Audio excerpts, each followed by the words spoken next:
แต่เดิมนี่เป็นห้องสมุดนะครับของโรงเรียนธรรมราชใกล้ๆกับโรงเรียนธรรมราชเป็นสำนักงานท่านสามารถที่จะไปบริจาคได้แล้วก็ที่วัดลำเปิงตะโปธารามแทนพระเดชพระคุณท่านเจ้าคุณท่าน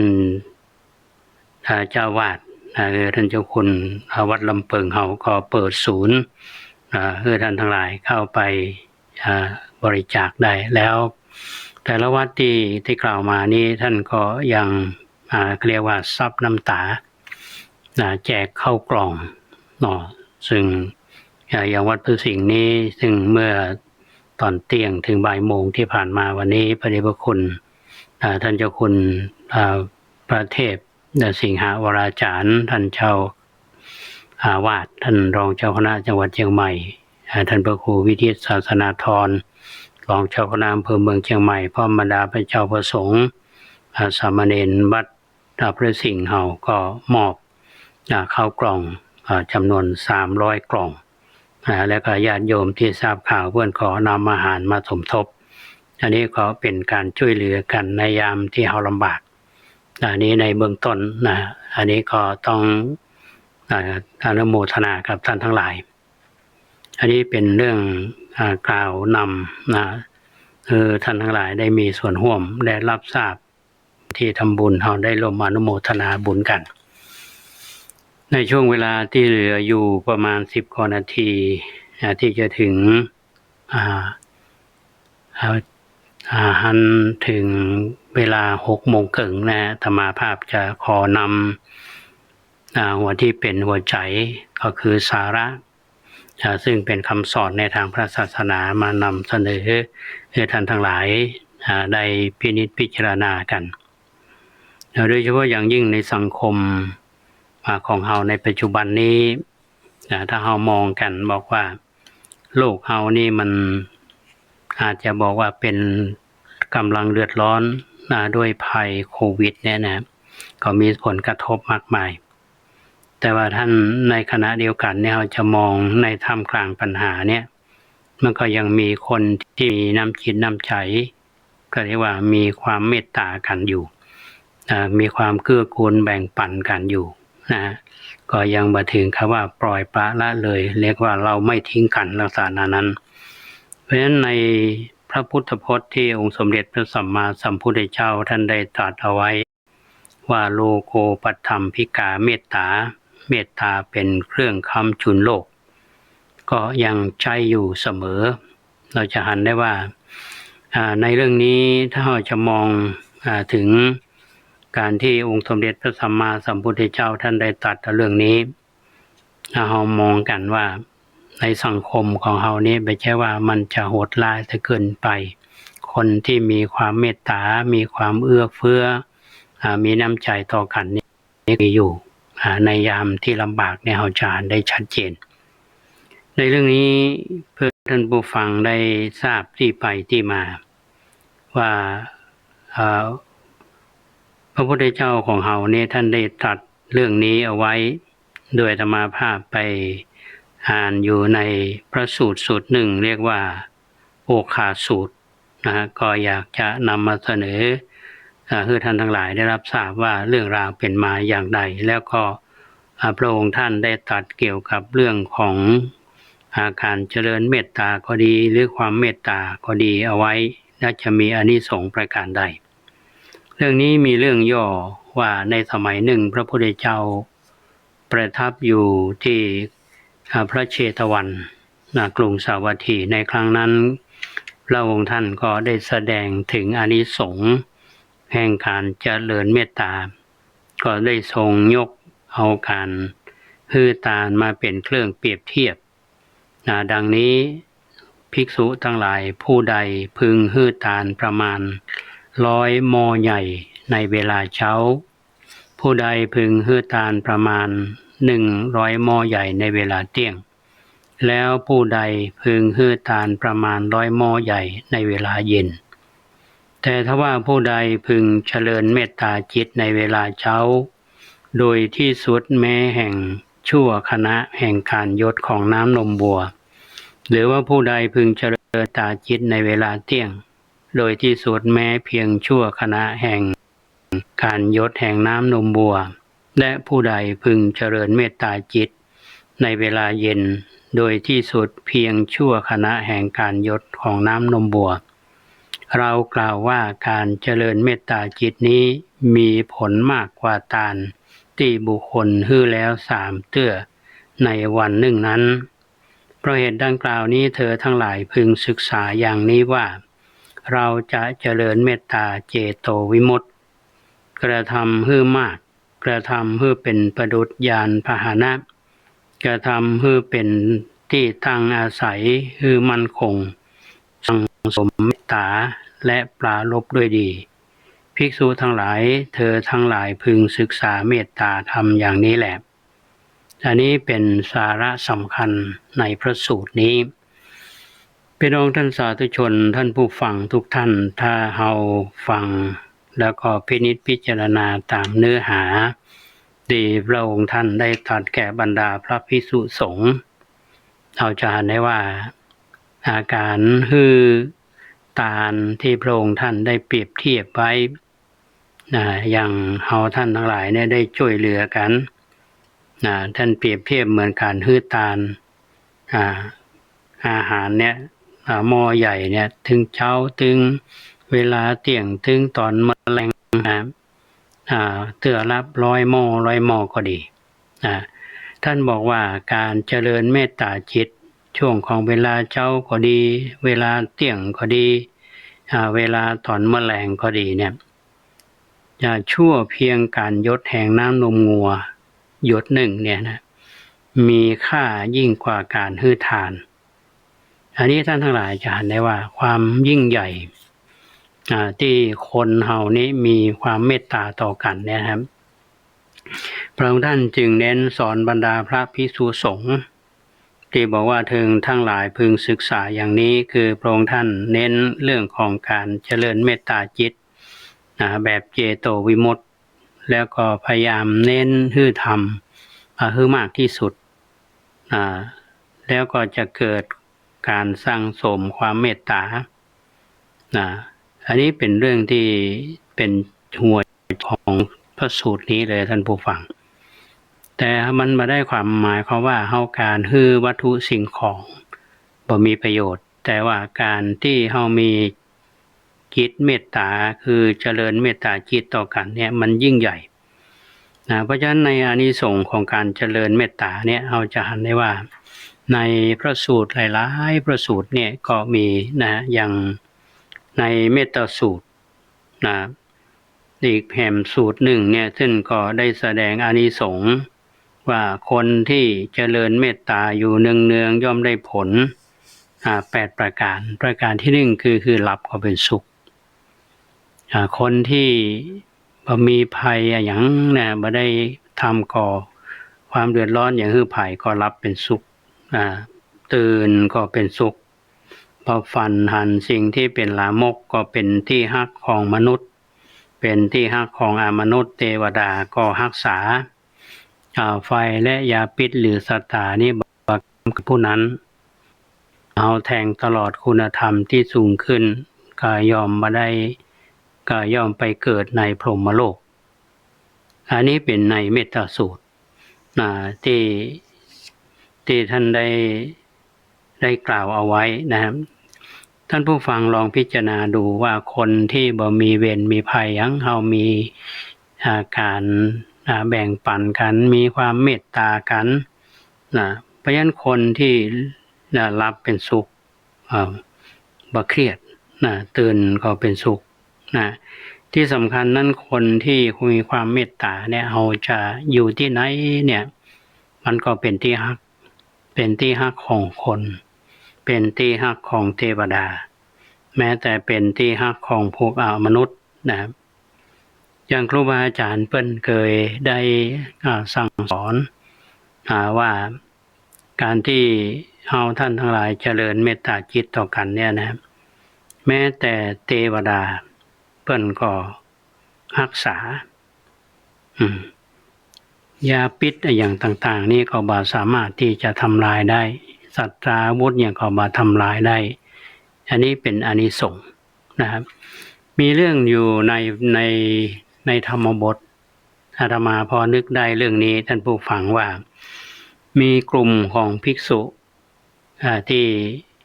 มีความตั้งใจที่จะไปปฏิบัติวิปัสสนาก็มากราบทูลลาพระพุทธเจ้าพระองค์ท่านก็ได้ประทานกรณียเมตตาสูตรเนี่ยคือบรรดาพระสงฆ์เหล่านั้นท่านทั้งหลายนั้นก็ไปอยู่ณสถานที่แห่งหนึ่งก็ได้เจริญเมตตาในช่วงแรกนั้นก็บ่ได้บริกรรมก็มีสิ่งที่เรียกว่าเป็นอมนุษย์ทั้งหลายเนี่ยมาหลอกมาหลอนตอนเมื่อค่ำเมื่อคืนบางทุเจ้าบางตนบางองค์นี่เป็นปุถุชนอยู่เนี่ยมีมนุษย์มาหลอกมาหลอนตอนเมื่อค่ำเมื่อคืนก็บ่สามารถที่จะเดินจงกรมหรือนั่งปฏิบัติได้ก็หมายความว่าพระเหล่านี้ยังเป็นปุถุชนอยู่ในที่สุดนั้นก็พากันมากราบทูลพระพุทธเจ้าทรงกราบทูลเรื่องนี้คือฟังถึงปัญหาที่เกิดขึ้นพระองค์ท่านก็ได้มอบเรื่องกรณียเมตตาสูตรเนี่ยคือไปสาธยายท่านก็พากันสาธยายบรรดาเทวดาที่รักษาต้นไม้อยู่ก็ดีเนี่ยที่เคยมาทำก็เรียกมารบกวนนี่ก็ได้เมตตาจิตจากบรรดาพระภิกษุสงฆ์เหล่านี้สาธยายกรณียเมตตาสูตรทุกภาคส่วนในบริเวณนั้นก็เป็นผู้ที่ได้มีส่วนในผลบุญส่วนกุศลที่บรรดาพระสงฆ์เฮาเนี่ยได้สาธยายก็ได้บุญได้กุศลมีความสงบทุกเจ้าทั้งหลายนี่ก็มีจิตอันสงบแล้วก็ในที่สุดนี้ก็ได้ถึงก็เรียกบรรลุธรรมในทางพระพุทธศาสนาอันนี้เป็นเรื่องมาในธรรมประเด็นก็คือว่าถ้าเรามีสาธยายเรื่องกรณียเมตตาสูตรเนี่ยก็ทำให้เทวดาก็ดีหรือมนุษย์ก็ดีได้รับบุญได้กุศลเพราะฉะนั้นเราก็จะมีครูบาอาจารย์เพื่อนได้สั่งสอนอย่างอาตมาเคยเป็นเนนน้อยอยู่บ้านนอกเนี่ยครูบาเพื่อนก็จะบอกว่าเมื่อคืนเนี่ยหลังจากที่เราสวดมนต์อย่างเรียบร้อยนะก็ปากันไปหยาดน้ำนี่เพื่อนจะบอกบทก็คือเมตตัญจะสัพพโลกัสมิงมานะสัมภาวะเยเป็นต้นเนี่ยนะตอนนั้นอาตมาก็บ่เข้าใจว่าเป็นจะได้ครูบาเปิ้นถึงฮือเฮาสวดเมตตัญจะก็เพิ่งมาฮู้ว่าบทเมตตัญจะนี้มันอยู่ในกรณียเมตตาสูตรนะเฮาก็ได้ปฏิบัติตามนั้นอันนี้ครูบาอาจารย์เปิ้นแนะนำทีนี้เฮาจะสังเกตหันว่าในพระสูตรที่อาตมาภาพนำมาเสนอคือท่านทั้งหลายได้รับฟังกันเนี่ยจะหันได้ว่าการที่น้ำนมนี่มันนมวัวนี่มันหยดลงเนี่ยท่านผู้ฟังมันก็ใช้เวลาเพียงประเมินหรือว่าถ้ามันจะเปรียบเทียบเหมือนกับช่วงเวลากระดิกหูจ้างกระดิกหูหมายความว่าเหมือนกับช่วงของงูแลบลิ้นเอาหันจ้างเนี่ยเราจะหันว่าเวลามันพับหูเนี่ยพับเนี่ยจ้างเนี่ยก็ใช้เวลามานักก็มีอานิสงส์เพราะฉะนั้นการเจริญเมตตาเนี่ยที่มีความปรารถนาดีต่อกันเนี่ยนะมันมีพลานิสงส์อันยิ่งใหญ่เพราะฉะนั้นเราก็จึงเจริญเมตตาจิตแผ่เมตตาจิตแผ่ไปทั้งที่บ่มีกำหนดแผ่เจาะจงก็มีแผ่ไปทั่วก็ดีเพราะฉะนั้นคนเราถ้าอยู่ในโลกนี้บอกว่าจะเป็นนับถือศาสนาใดนะครับการที่เขามีความเมตตาต่อกันเนี่ยนะมันเป็นความฮักต่อมวลมนุษยชาติโลกเขาก็จะได้ร่มเย็นโดยเมตตาธรรมก็สมดังที่พระพุทธเจ้าท่านตรัสเอาไว้ว่าโลโกปธรรมพิกาเมตตานี่เป็นเครื่องค้ำจุนโลกอันนี้ก็นำเสนอให้ท่านทั้งหลายได้รับฟังกันว่าการที่เฮาท่านทั้งหลายอยู่ร่วมกันในลักษณะนี้ก็ต้องมีมิตรจิตมิตรใจก็มีฮืออภัยกันและคือความช่วยเหลือกัน อันนี้เป็นเรื่องที่นำมาฝากท่านทั้งหลายในช่วงนี้นะครับในช่วงที่สองของรายการนั้นอาตมาก็จะได้ฉลองศรัทธาญาติโยมหลายท่านที่ได้ฟังเรื่องของดร.อเมริกาวันก่อนนั้นอาตมาก็เล่าเรื่องให้ท่านฟังอยู่บางยังมีบางประเด็นที่ควรที่จะนำมาเสนอโยมเพิ่งก็โทรมาบอกว่าท่านดร.อเมริกาเนี่ยนับถือศาสนาฮินดูแล้วก็เปลี่ยนมานับถือศาสนาพุทธเขาเนี่ยเพิ่นอยากฟังว่าตอนที่ดร.อเมริกาไปปฏิญญาณตนนับถือพระพุทธศาสนาเนี่ยที่ไหนเมื่อใดจังใดบรรยากาศเป็นจะใดในเนื้อหาที่ท่านประกาศท่ามกลางของคนนั้นมีอย่างพ้องและมีความสำคัญอย่างใดกับชาวพุทธเผ่าแถมสักกรรมหนึ่งท่านผู้ฟังเอามาปะกันในช่วงที่สองของรายการ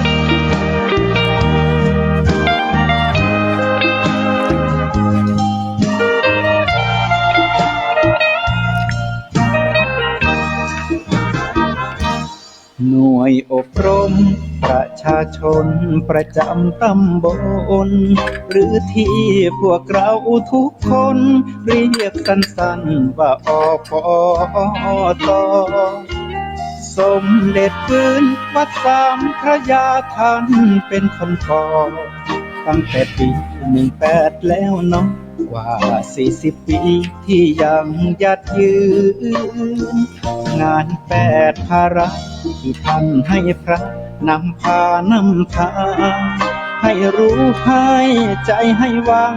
ให้แนวทางได้ความสุขคืนสังคมบอบช้ำพระให้ทำปลุกคนให้ตื่นครอบครัวได้คนดีขึ้นภาระอื่นๆคงดีขึ้นตามปต.ขอใจชาวไทยทุกคนวอนสาธุชนสู้ความจนด้วยมนต์พระธรรมฟื้นฟูชีวิตปรับความคิดให้ถูกทุกอย่างเทคโนโลยีคุกคามให้พระคำเป็นยามเฝ้าใจหน่วยอบรมประชาชนประจำตำบลปต.นะอย่าสับสนปอปลาไม่ใช่บอใบไม้มาช่วยกันนะอย่าให้หน้าจอมือถือมอมใจลูกหลานหลงยุคสมัยพระธรรมช่วยได้ถ้าคนไทยช่วยกัน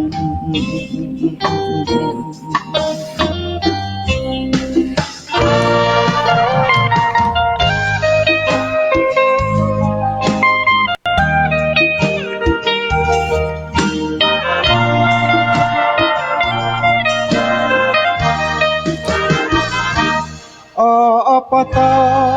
ขอใจชาวไทยทุกคนวอนสาธุชนสู้ความจนด้วยมนต์พระธรรมฟื้นฟูชีวิตปรับความคิดให้ถูกทุกอย่างเทคโนโลยีคุกคามให้พระธรรมเป็นยามเฝ้าใจหน่วยอบรมประชาชนประจำตำบล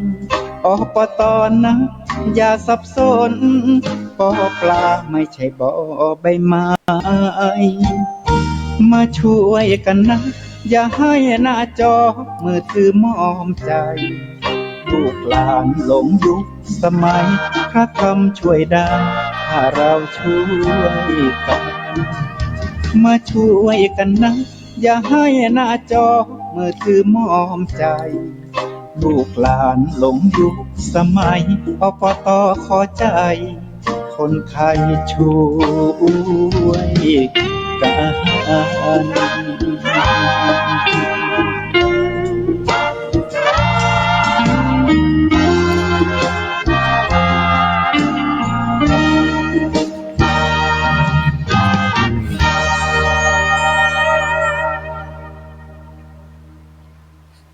คนไทยเขาก็ต้องช่วยกันท่านผู้ฟัง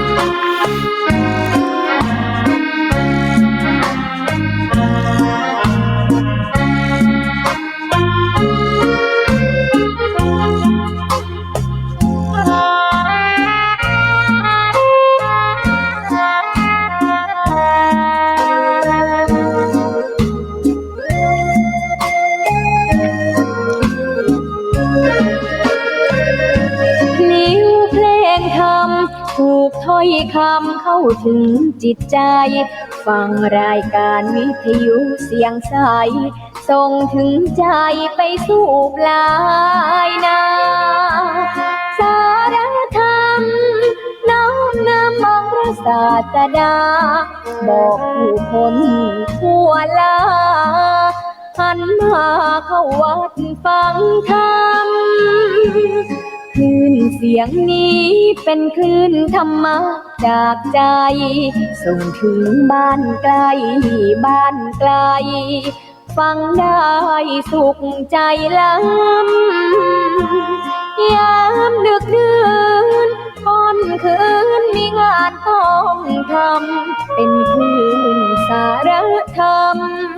เน้นย้ำธรรมะเพื่อนใจเสียงคลื่นธรรมบอกหลักธรรมให้คลายความเหงาฟังเสียงธรรมะเบาเบาบอกเล่าถึงคนบ้านไกลสื่อธรรมะบอกลดละละวางด้วยใจสื่อไปถึงสวงในเข้าใจหลักธรรมหลักดีลิ้วเพลงธรรมถูกสัมพันธ์จิตใจร่าเริงฟังสาระธรรมะบันเทิงรื่นเริงในชีวิตยามวันว่างเดินทางไปเยี่ยมสถานีนัดพบกันน้องพี่วันนี้วันดีวันเสาร์สวดมนต์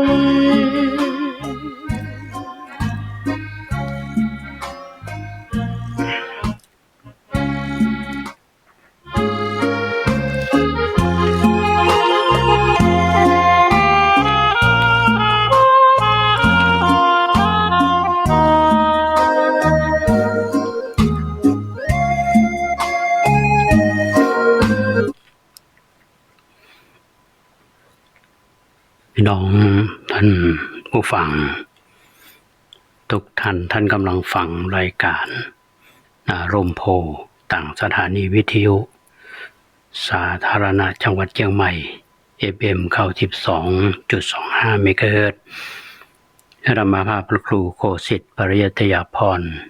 อยู่กับท่านผู้ฟังในช่วงที่สองของรายการดังที่ได้กล่าวนำไปเมื่อตะกี้บอกว่ามีญาติโยมอยากฟังเรื่องของท่านดร.เมฆาต่อเพิ่มเติมในเรื่องประเด็นสำคัญก็จะได้นำมาเสนอให้ท่านทั้งหลายได้ฟังกันที่นำเรื่องนี้มาเสนอท่านทั้งหลายได้ฟังกันนี้จะเป็นบทพิสูจน์อันหนึ่งว่าคนเฮาที่เกิดมาคือจะอยู่ในวรรณะสูงหรือว่าวรรณะต่ำจะเป็นคนรวยหรือคนจนเนี่ยนะในทางพุทธศาสนาของเฮานี่เพิ่นก็บ่ได้แบ่งตามวรรณะเหมือนกับที่ประเทศอินเดียที่มันมีแบ่งวรรณะเป็น4เหล่าอย่างวรรณะกษัตริย์ก็ดีพราหมณ์ก็ดีแพทย์ก็ดีสูตรก็ดีนะครับคือคนสูงก็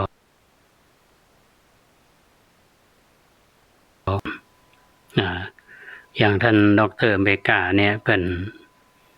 เกิดในตระกูลทว่าไปก็คือต่ำก็คือที่สุดเพราะฉะนั้นคนชั้นสูงเนี่ยจะรังเกียจมีการปิดกั้น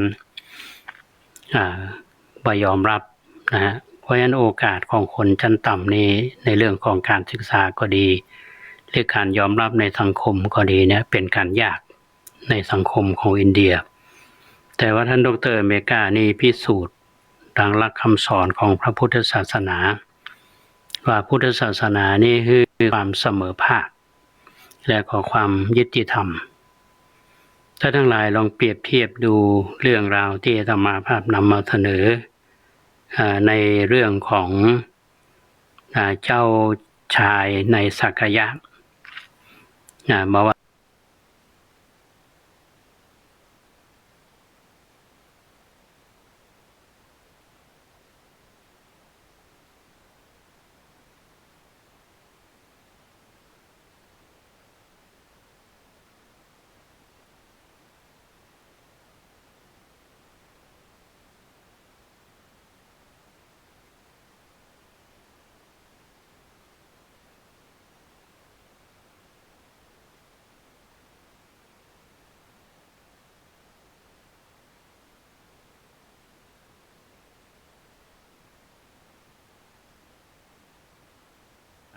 ห้ำเฮียนศึกษาได้รับการสนับสนุนจากอาจารย์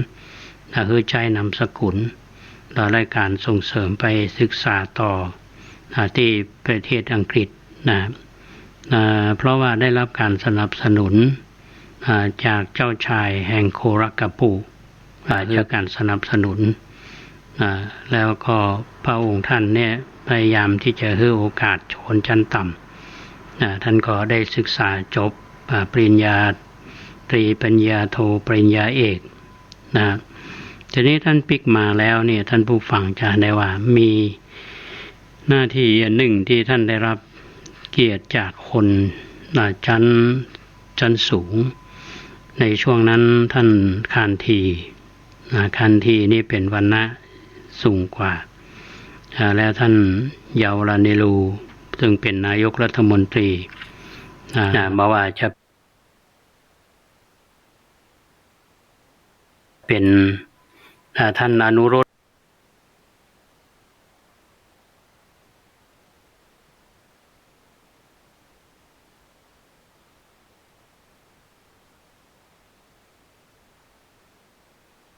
ของอินเดียโดยการอนุมัติของดร.ราเชนประสาทท่านได้ชี้แจงต่อผู้ซักถามในที่ประชุมของสภาในประเด็นรัฐธรรมนูญซึ่งหนังสือพิมพ์ในสมัยนั้นเพิ่นก็ลงข่าวในตอนหนึ่งว่าท่านดร.อเมริกาเนี่ยทำหน้าที่ชี้แจงอธิบายเรื่องรัฐธรรมนูญเนี่ยต่อผู้ที่เข้าร่วมประชุมดุจดังพระอุบาลีเถระเจ้าวิสัชนาวินัยบัญญัติในที่ประชุมปฐมสังฆายนาต่อหน้าพระสงฆ์500 รูปมีพระมหากัสสปะเป็นประธานซึ่งถือได้ว่าเป็นการต่อสู้เพื่อที่ทำลายความอายุติธรรมซึ่งในชนชาติในเดียวกันเนี่ยนอกจากนั้นนี่ท่านยังผลักดันสัญลักษณ์ของพระพุทธศาสนาที่ปรากฏสัญลักษณ์ของอินเดียจนถึงปัจจุบันเนี่ยท่านผู้ฟังคือสัญลักษณ์ของพระพุทธศาสนาคือพระธรรมจักรที่ปรากฏในธงชาติของอินเดียท่านได้นำสัญลักษณ์หัวเสาสมัยพระเจ้าอโศกมหาราชเนี่ยพระเจ้าอโศกนี่เป็นกษัตริย์ที่มีความเลื่อมใสศรัทธาในทางพระพุทธศาสนามาใจเป็นตาสัญลักษณ์ประจำของอินเดียอย่างพระเจ้าอโศกที่อาตมาเคยเล่าท่านทั้งหลายได้ฟังนั่นแหละท่านดร.อเมริกานั้นท่านก็เป็นนักการศึกษาเป็นนักการเมืองท่านได้แต่งงาน2 ครั้งครั้งแรกนี่ก็แต่งงานกับคนในวรรณะเดียวกันก็คือวรรณะสูตรในครั้งที่2นี่แต่งกับวรรณะพราหมณ์ซึ่งเป็นแพทย์ก็เรียกว่าเป็นแพทย์หญิงที่มาดูแลท่านในขณะที่รักษาอาการป่วยอยู่ที่โรงพยาบาลชื่อว่าชาดาคาใบเป็นครั้งแรกที่คนที่อยู่ในวรรณะต่ำเนี่ยนะกับวรรณะสูงเนี่ยได้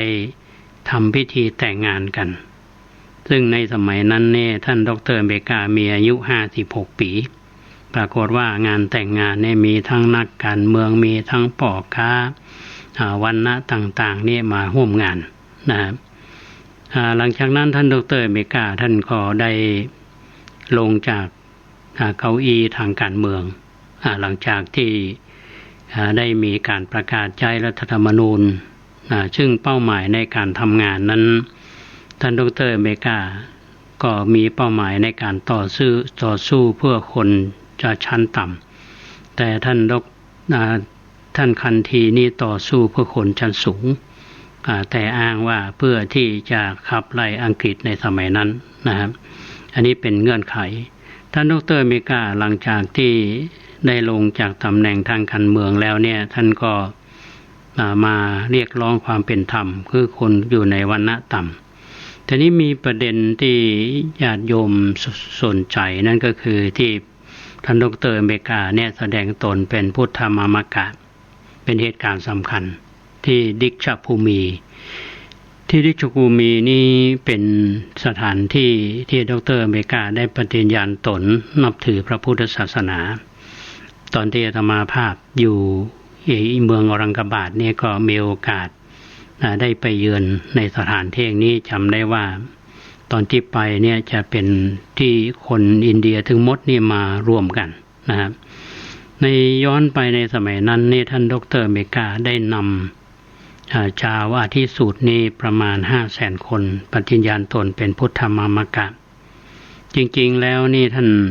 สนใจเรื่องพระพุทธศาสนามาก่อนนี้แล้วนะครับท่านได้ศึกษาค้นคว้าในห้องสมุดในคณะที่อยู่ในมหาวิทยาลัยโคลัมเบียเนี่ยท่านได้อ่านพุทธประวัติที่เขียนโดยท่านธรรมานันทโกสัมพีชื่อหนังสือว่าภัคควานบุตตะก็หมายถึงพระผู้มีพระภาคเจ้าซึ่งท่านก็ได้ทราบได้จากการศึกษาว่าพระพุทธศาสนาเนี่ยบ่ได้รังเกียจในเรื่องของวรรณะบ่ได้เปียดกันการศึกษาพระธรรมคือความเสมอภาคและพาราดรภาพแก่ทุกชั้นซึ่งในจิตใจของดร.เมกาเนี่ยมีความเป็นชาวพุทธอยู่แล้วท่านก็จะทำให้เกิดเป็นรูปธรรมเราตั้งใจในการปฏิญญาณตนเป็นชาวพุทธพร้อมกับพี่น้องชาวอาทิสูตรในงานฉลองพุทธชยันตีท่านดร.เมกาเนี่ยได้สดุดีพระพุทธศาสนาท่านก็ได้เขียนหนังสือเผยแผ่พระพุทธธรรมหลายๆเล่มเช่นหนังสือพุทธธรรมลักษณะพิเศษของพระพุทธศาสนาและคำปาฐกถาอื่นๆที่ได้รับการตีพิมพ์ในภายหลังในช่วงนั้นท่านผู้ฟังในคณะนั้นเนี่ยนะที่อินเดียเนี่ยช่วงฉลองพุทธชยันตีเนี่ยท่านบอกว่ามีชาวพุทธนี่มีน้อยนะก็เรียกว่าเป็นการฮือเกียรตินะทั้งที่ประชากรที่นับถือพุทธศาสนามีน้อยท่านผู้นำในสมัยนั้นคือท่านนายกรัฐมนตรีจวาหรลาลเนรูเนี่ยท่านก็ฮือเกียรติท่านได้ดูจากคำปราศัยของท่านจวาหรลาลเนรูเนี่ยท่านได้กล่าวในที่ประชุมในสภาท่านบอกว่าการจัดฉลองพุทธยันตีเนี่ย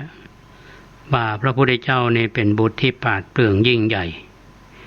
และรอบรู้ที่สุดของอินเดียสถานการณ์ในโลกนี้ซึ่งเต็มไปด้วยความวุ่นวายเครียดแค้นและรุนแรงคำสอนของพระพุทธเจ้าเนี่ยส่องแสงเหมือนดวงอาทิตย์ที่รุ่งโรจน์บ่มีคนอินเดียคนใดที่จะนำเกียรติยศเกียรติภูมิกลับมาสู่อินเดียได้เท่าพระพุทธเจ้าหากเฮาบาจัดงานฉลองฮือพระองค์แล้วเนี่ยเขาจะไปฉลองวันสำคัญนี้คือกับไผแล้วก็ได้กล่าวแถมตอนหนึ่งว่าข้าพเจ้าบอกขอนับถือศาสนาใดๆในโลกนี้หากแต่จะต้องเลือกนับถือแล้วเนี่ยข้าพเจ้าขอเลือกนับถือพระพุทธศาสนาอันนี้เป็นคำปราศัยของท่านจวาหรลาลเนรูท่านนายกรัฐมนตรีในสมัยนั้นก็เป็นที่น่าดีใจท่านผู้ฟังในงานฉลองพุทธชยันตีเนี่ยรัฐบาลอินเดียเนี่ยได้จัดสรรงบประมาณจัดงานฉลองตลอด1 ปีก็เวียนกันไปตามรัฐต่างๆ โดยรัฐบาลนี้ได้อนุมัติงบประมาณการทำถนนเข้าสู่สังเวชนียสถานสร้างธรรมศาลาและอำนวยความสะดวกแก่ผู้ที่มางานพุทธยันตีจากประเทศต่างๆและก็จัดพิมพ์หนังสือพระพุทธศาสนาจัดทำหนังสือวิชาการพระพุทธศาสนาอันนี้เป็นเรื่องที่อินเดียฮือเกียรติท่านดร.เมกาเนี่ยได้นำชาวพุทธวรรณสูตรเนี่ยหรือว่าชาวอธิสูตรทั้งหลายเนี่ยนะครับได้ปฏิญญาณตนที่เมืองนากปูอะไรท่านอาจจะสงสัยว่าเมืองนากปูเนี่ยเป็นเมืองน้อยๆทำไมบอกไปแสดงตนที่เมืองใหญ่ๆอย่างเมืองบอมเบย์ก็ดีเดลีก็ดีทีนี้เป็นมีเหตุผลกันท่านผู้ฟังท่านบอกว่าผู้ที่ทำการเผยแผ่พุทธศาสนาในระยะแรกๆเนี่ยนอกจากพระสงฆ์นี้ก็ยังมีพวกนาคคนเผ่านาคก็คือคนถูกเผ่าอารยันเนี่ยที่กดขี่ข่มเหงต่อมาก็ได้มาปะพระพุทธเจ้าพระองค์ก็ได้ทรงแสดงธรรมจนพวกเหล่านาคนั้นเลื่อมใสปฏิญญาณตนเป็นชาวพุทธแล้วก็เผยแผ่พระพุทธศาสนาไปทั่วบ้านเมืองนากปูก็เป็นเมืองที่พวกเผ่านาคตั้งหลักแหล่งอยู่คำกล่าวของท่านดร.เมกามีมูลอยู่มาน้อยเพราะฉะนั้นก็จึงจัดสถานที่แห่งนี้เป็นสถานที่สำคัญทางประวัติศาสตร์เลยก็คือพันฮองวัดดิกชภูมิท่านผู้ฟังเพราะฉะนั้นคนที่อยู่นากปูเนี่ยก็มีความก็เรียกว่าเปลี่ยนนับถือพระพุทธศาสนาตามดร.เมกาวันนั้นนี่เป็นวันที่14ตุลาคม2499มีชาวพุทธมาเนี่ย500,000 คนหมายความว่ามีคนเต็มสนามหมดเลยท่านผู้ฟังแล้วก็มีตุเจ้าเฮาร่วมเป็นสักขีพยาน3รูปคือท่านพระสังฆรัตนเถระท่านสัทธาติสสะเถระแล้วก็ท่านพระปัญญานันทะเถระในงานนี้มีประดับธงธรรมจักรมีสายลุ้งงดงามพิธีนั้นก็มีปฏิญญาณตนกล่าวปฏิญญาณตนเป็นพุทธมมกะและคำปฏิญญาณ22 ข้อขันดร.เมกาท่านก็ประกาศบูชาพระพรหมพระศิวะแล้วก็เลิกนับถือศาสนาของฮินดูในส่วนงานต่างๆแล้วก็ปฏิญญาณตนที่จะนับถือพระพุทธศาสนามีทั้งหมดมี22 ข้อท่านผู้ฟังข้อสุดท้ายเนี่ยท่านบอกว่าข้าพเจ้าจะปฏิบัติตนตามคำสอนของพระพุทธศาสนาอย่างเคร่งครัดหลังจากที่ท่านปฏิญญาณตนเนี่ยนับถือพุทธศาสนาแล้วท่านก็ได้กล่าวว่าข้าพเจ้าเกิดมาจากตระกูลที่นับถือศาสนาฮินดูแต่ข้าพเจ้าจะขอตายในฐานะที่เป็นพุทธศาสนิกชนจากคำปราศัยในที่ประชุมปฏิญญาณตนพุทธมกะนั้นดร.เมกาเป็นการแสดงถึงความเข้าใจอย่างถูกต้องเกี่ยวข้องพระพุทธศาสนาของท่านก็มีการตีพิมพ์คำปราศัยเรื่องนี้ในหนังสือในตอนหนึ่งที่ว่าพระพุทธเจ้าท่านตรัสว่าดูก่อนภิกษุทั้งหลายพวกเธอมาจากตระกูลต่างๆกันย่อมมีความเสมอกันเมื่อมาสู่ธรรมวินัยนี้แล้วเหมือนมหาสมุทรย่อมเป็นที่รวมของน้ำที่ไหลมาจากแม่น้ำและทะเลต่างๆเมื่อมาสู่มหาสมุทรแล้วก็บ่สามารถที่จะแยกกันได้ว่าส่วนไหนมาจากที่ใดพระพุทธศาสนาที่มีพุทธศาสนาเท่านั้นที่ปฏิเสธในเรื่องของระบบวรรณะเพราะว่าบางคนบ่มีเหตุผลเพียงพอก็อาจจะมาโจมตีเรื่องนี้ในของพระพุทธศาสนาเฮาเพราะฉะนั้นการนับถือพระพุทธศาสนาของดร.เมกาโดยที่ประกาศตนตั้งแต่นั้นมาในบ้านปลายของท่านนั้นหลังจากที่ท่านประกาศนับถือพุทธศาสนาเนี่ยคือปฏิญาณตนผ่านมาเพียง3 เดือนท่านผู้ฟังดร.เมกาก็ถึงแก่กรรมด้วยโรคร้ายในวันที่6 ธันวาคม 2499ก็เหมือนหนึ่งว่าท่านได้ถูกกำหนดมาเพื่อเป็นผู้นำพระพุทธศาสนากลับมาสู่แฮมอินเดียเต็มเพื่อหนึ่ง ท่านไม่กล้าถึงแก่กรรมเนี่ยนะก็ก่อความวุ่นวายยุ่งเหยิงขึ้นกับชาวสูตรเป็นอันมากเพราะอย่างที่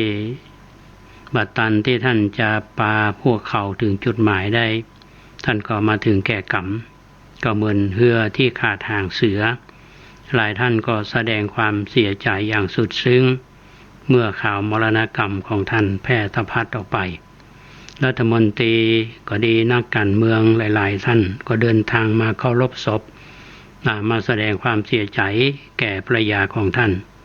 โดยเฉพาะท่านนายกเยาวราชเนรูได้กล่าวอย่างเศร้าสลดว่าเพชรของรัฐบาลได้หมดไปเสียแล้วต่อมาท่านเยาวราชเนรูก็กล่าวไว้อาลัยกับดร.อเมริกาแล้วก็สดุดีถึงคุณงามความดีของท่านในตอนหนึ่งท่านกล่าวว่าชื่อของดร.อเมริกาจะถูกจารึกจดจำไว้ไปแถมเมินโดยเป็นสัญลักษณ์ของการต่อสู้เพื่อลบล้างความอายุติธรรมในสังคมของฮินดูอเมริกาต่อสู้กับสิ่งที่ทุกคนหันว่าที่จำเป็นต่ออเมริกาได้เป็นคนปลุกสังคมของฮินดูให้ตื่นจากการหลับไหลจากนั้นท่านก็มีการประชุมมีการหยุดประชุมรัฐสภาไว้อาลัยแก่ท่านดร.อเมริกาอันนี้เป็นเหตุการณ์ในสมัยนั้นนะฮะในช่วงดังกล่าวนี้จะมีผู้นำแต่ละรัฐก็แสดงความยินดีก็แสดงความไว้อาลัยเสียใจจากการจากไปของดร.อเมริกาเพราะฉะนั้นดร.อเมริกาถึงแม้ว่าจะเกิดมาในตระกูลที่ต่ำต้อยต่อสู้ตัวเองเพื่อสังคมเพื่อประเทศชาติอันเป็นส่วนรวมแล้ว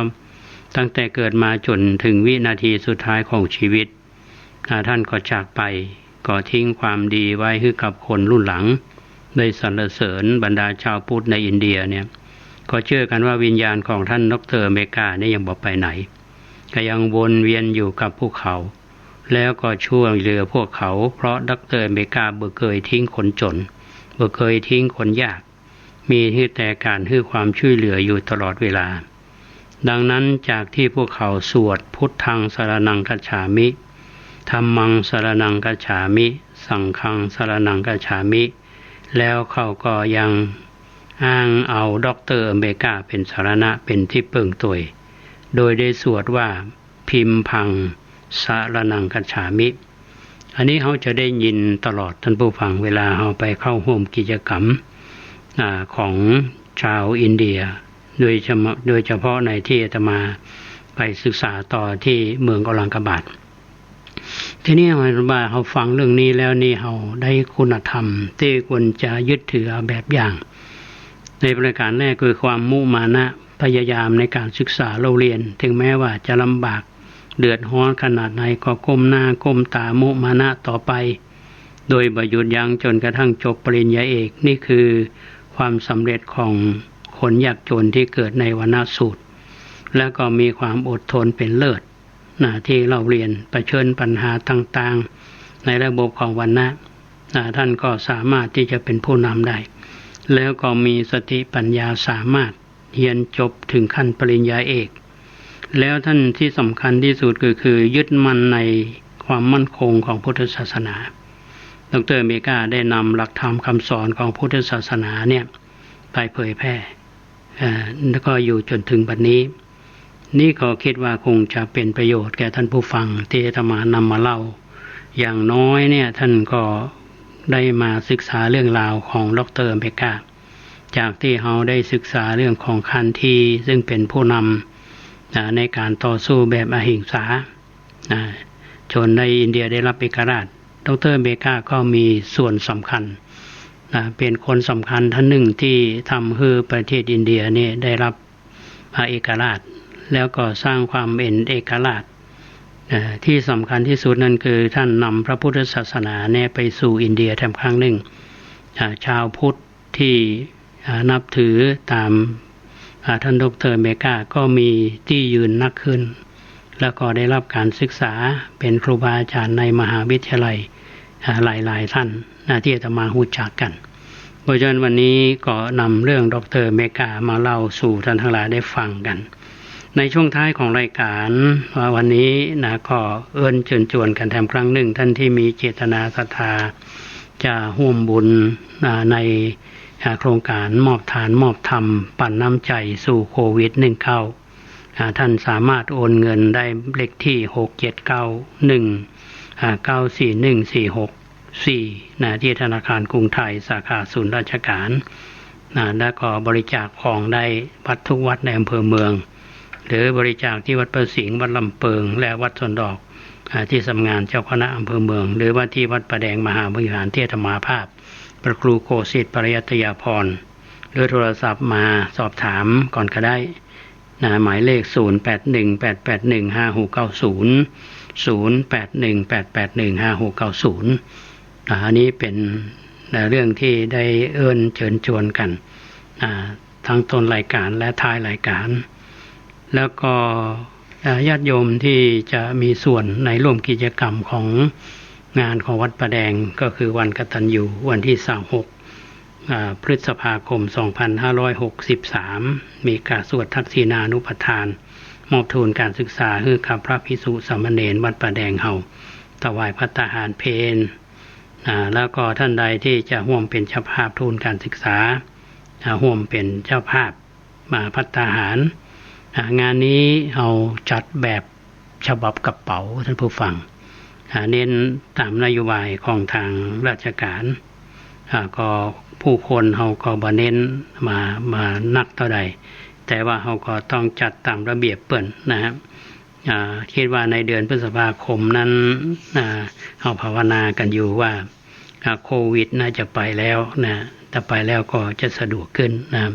อันนี้ขออนุโมทนาบุญกับท่านทั้งหลายที่รับฟังรายการวันนี้ขอบคุณท่านพระครูสมวิศวัตรวรกิจโจท่านผู้อำนวยการสถานีวิทยุ 104.50 เมกะเฮิรตซ์อนุโมทนาบุญกับคุณเกษตรเพชรสำริดบก.เกานานิวอนุโมทนาบุญกับพี่น้องท่านผู้ฟังทุกท่านที่รับฟังรายการวันนี้อาตมาภาพก็ขอจากลาท่านผู้ฟังไปก่อนเอาไว้ปะกันใหม่ในวันต่อไปขอความสุขสวัสดีจงบังเกิดมีแก่ท่านผู้ฟังทุกท่านขอเจริญพร